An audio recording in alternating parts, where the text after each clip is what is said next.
皆さんこんにちは。元気ですか？私は日本語教師のビジャイです。हिजोको भिडियोमा चाहिँ हामीले नम्बर 12 र टाइम सिक्किम हैन र यदि तपाईहरुले त्यसमा केही नबुझेको छ भनेपछि हामीलाई कमेन्ट मार्फत सोध्न सक्नुहुन्छ। र आजको भिडियोमा चाहिँ मैले तपाईहरुलाई चाहिँ मिन्नानो निहोंगो लेसन 1 को वर्ड मिनिङ नेपालीमा सजिलो तरिकाले बुझाउँछु। त्यसैले ध्यान दिएर सुन्नु। जा मिनासान सोरेदेवा सासुकु हाजिमेमास्यो।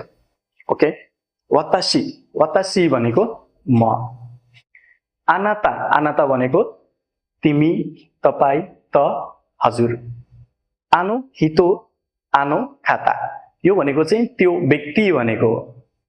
यदि तपाईको साथी अथवा तपाई भन्दा जुनियर लेभलको मान्छेलाई चाहिँ तपाईले चाहिँ त्यो व्यक्ति भनेर बोल्न चाहनुहुन्छ भनेपछि त्यति बेला चाहिँ आनो हितो भनेर चाहिँ भन्न सक्नुहुन्छ हैन। र कोही मान्छे चाहिँ तपाईले पहिलो पटक भेट्नु भएको छ, पहिलो पटक भेटेको मान्छेलाई चाहिँ तपाईले चाहिँ सिधै आनो हितो भन्दा पनि आनो खाता भनेर युज गर्नुस्। र आफूभन्दा हायर लेभलको मान्छेलाई तपाईले चाहिँ रेस्पेक्ट दिन चाहनुभयो भनेपछि चाहिँ आनो खाता युज गर्नुस्।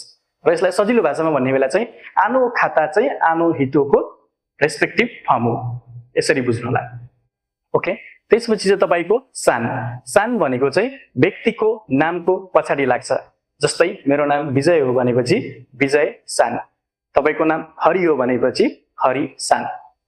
त्यसपछि छ तपाईको च्यान च्यान भनेको चाहिँ बच्चा बच्चीको नामको पछाडी लाग्छ हैन।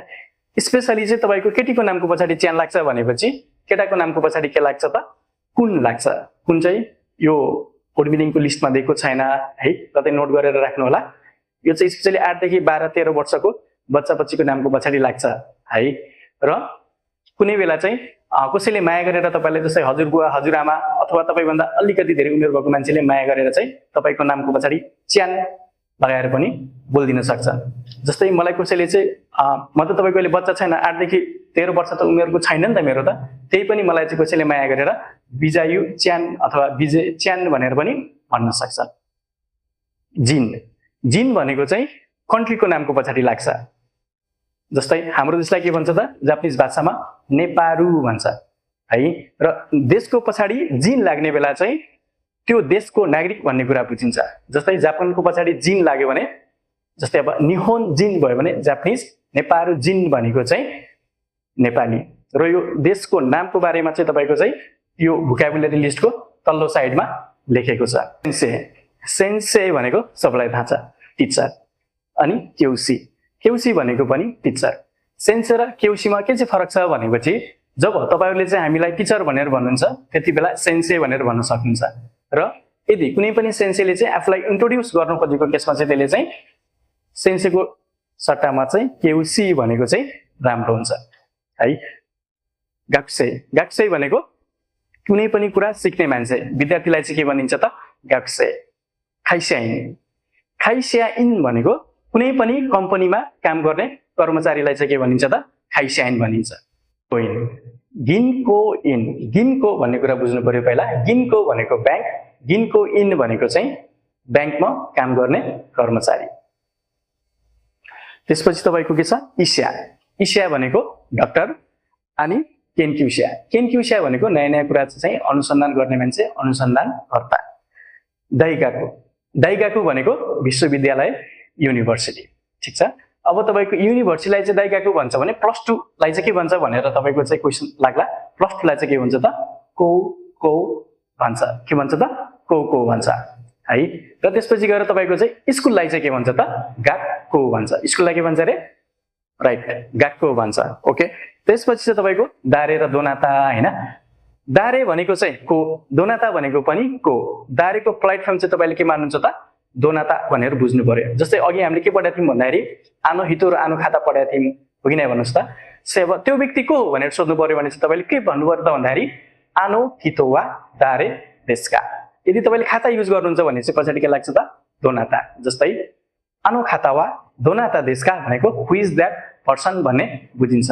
ओके, त्यसपछि चाहिँ के छ भन्दाखेरि साई साई भने उमेरको पछाडी लाग्छ यो। जस्तै कुनै पनि नम्बर, जस्तै योभन्दा अगाडिको भिडियोमा पढाएको थियौं हामीले। जस्तै तपाईको चाहिँ 19 छ भनेपछि 19 लाई के भन्छ रे जिक्यू, जिक्यू को पछाडी साई लाग्यो, जिक्यू साई भयो भने चाहिँ कति वर्ष भयो त अब 19 वर्ष। त्यसरी नै 21 वर्ष हुनुभयो भने पहिला के भन्नु पर्यो त 21 भन्नु पर्यो निजु इचीको पछाडी साई लाग्यो भने निजु इसाई यो भनेको 21 वर्ष र तपाईले यसरी एज भन्न सक्नुहुन्छ हैन तर के कुरा बुझ्नु पर्यो भन्दाखेरि चाहिँ तपाईहरुले चाहिँ 20 वर्षको केसमा चाहिँ निजु साई नभनेर हाताची भन्ने के भन्ने रे हाताची ओके त्यसपछि तपाईको नान्साई अथवा ओइकुचु नान्साई भनेको पनि कति वर्ष ओइकुचु भनेको पनि कति वर्ष तर नान्साई को ठाउँमा ओइकुचु भन्नु भने चाहिँ तपाईको के हुन्छ त भने चाहिँ पोलाइट फर्म भन्ने बुझ्नु पर्यो तर कसैले ओइकुचु सोधे पनि नान्साई सोधे पनि तपाईले भन्ने चाहिँ के हो त आफ्नो उमेर हो है र तपाईको चाहिँ उमेरलाई चाहिँ यो बाहेक अरु दुईटा वर्डमा पनि सोध्न सकिन्छ जस्तै तपाईको नेन्दै अथवा नान्तोसी ओके अनि चाहिँ तपाईको तल छ हाई र इए हाई भनेको यस इए भनेको नो यसपछि चाहिँ केही देशको नामहरु चाहिँ काताकानामा लेखेको छ है जस्तै तपाईको इगिरिसु इगिरिसु भनेको चाहिँ तपाईको युके अमेरिका अमेरिका भनेको अमेरिका सजिलो नै छ त्यसपछि इन्डो इन्डो भनेको इन्डिया इन्डोनेसिया इन्डोनेसिया भनेको इन्डोनेसिया खाङकोकु खाङकोकु भनेको साउथ कोरिया त्यसपछि थाई थाई भनेको थाइल्यान्ड चिउगोकु चिउगोकु भनेको चाइना दोइचु जर्मनी न्युहोन जापान बुराजिरु ब्राजिल ठीक छ र तपाईको चाहिँ निहोन भन्नाले जापान र जापानलाई चाहिँ अर्को निप्पोन पनि भन्ने गरिन्छ के भनिन्छ रे निप्पोन त्यसपछि तपाईको आईएमसी पावरदिनकी बुराजिर एया यो भनेको चाहिँ तपाईको कम्पनीको नाम हो तपाईले चाहिँ एक्सरसाइज गर्ने बेला चाहिँ यो वर्डहरु सुन्नुहुन्छ त्यसपछि अर्को के छ त एकेसी यो पनि एउटा खाइसाको नाम भनेर बुझ्नु होला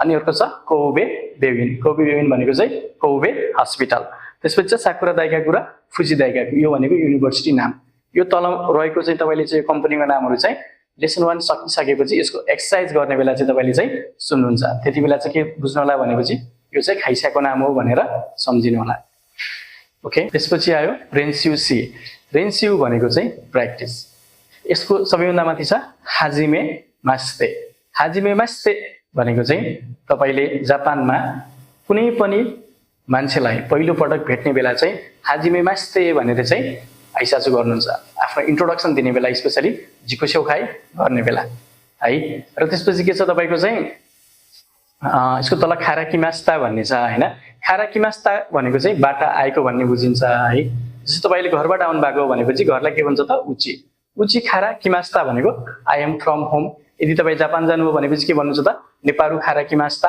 त्यो भनेको चाहिँ आई एम फ्रम नेपाल भन्ने बुझिन्छ र यसको तल चाहिँ तपाईको दोजेयोरिसिकु ओनेगाइसिमास दोजेयोरिसिकु ओनेगाइसिमास भनेको चाहिँ तपाईको चाहिँ तपाईसँग भेटेर खुसी लाग्यो भन्ने बुझिन्छ हैन र यो चाहिँ स्पेशली हाजिमे मास्तेदेखि दोजेयोरिसिकु ओनेगाइसिमास चाहिँ दोजेयोरिसिकु ओनेगाइसिमास सम्म चाहिँ तपाईले चाहिँ आफ्नो इन्ट्रोडक्सन दिने बेला हाजिमे मास्तेबाट स्टार्ट गर्नुहुन्छ र इन्डिङ कहाँ गएर गर्नुहुन्छ त दोजेयोरिसिकु ओनेगाइसिमास र यो बीचमा तपाईले आफ्नो नाम एज म्यारिड अनम्यारिड आफ्नो हबी हैन आफ्नो फ्यामिली मेम्बर भनेर चाहिँ लास्टमा क्लोजिङ पोइन्ट गर्न सक्नुहुन्छ ठीक छ र यसको तल चाहिँ तपाईको चाहिँ सिचुरेई देशगा चाहिँ तपाईले चाहिँ कुनै पनि व्यक्तिको आफ्नो चाहिँ कुनै पनि व्यक्तिको पर्सनल डिटेल सोध्न मलाई जस्तै नाम भयो एज भयो त्यसको हबी भयो घर कता छ के छ सोध्ने बेला चाहिँ तपाईले चाहिँ सिचुरेई देशगा ओनामाय वनान देशका सिचुरेई देशगा ओइकुचु देशका भनेर सोध्न सक्नुहुन्छ ठीक छ र यसको तल चाहिँ तपाईको के छ त ओ नामाएवा भनेको यो त तपाईको नाम भनेको हो है ओ नामाएवा भनेको रहेछ त तपाईको नाम यदि तपाईले चाहिँ नामाए मात्र भने चाहिँ के बुझ्नु पर्यो त नाम भन्ने बुझ्नु पर्यो र यसको तल के चाहिँ तपाईको कोचिरावा नानी नानी सान्देश यो भनेको चाहिँ हामीले चाहिँ जस्तै एक्जाम्पलको लागि चाहिँ मेरो एउटा ए भन्ने साथी आयो ए भन्ने साथीलाई तपाईले चिन्नुहुन्न र मैले तपाईलाई इन्ट्रोडक्सन गराउनु पर्यो जस्तै उहाँ चाहिँ मेरो ए भन्ने साथी हुनुहुन्छ भनेपछि मैले के भन्नु पर्यो त कोचिरावा ए सान्देश आज चाहिँ हामीले लेसन 1 को वर्ड मिनिङ सजिलो तरिकाले तपाईहरुलाई बुझाउने प्रयास गर्यौं र यदि आजको भिडियो तपाईहरुको लागि युजफुल लाग्यो र त्यही कुराहरु सिक्नुभयो भनेपछि हाम्रो च्यानल सब्स्क्राइब गरिदिनुस् र हामीलाई केही क्वेशनहरु बुझ्नु भएन भनेपछि कमेन्ट मार्फत सोध्नुस् ज्यामिनासन आरिगातो गोजाइमास ज्या माताने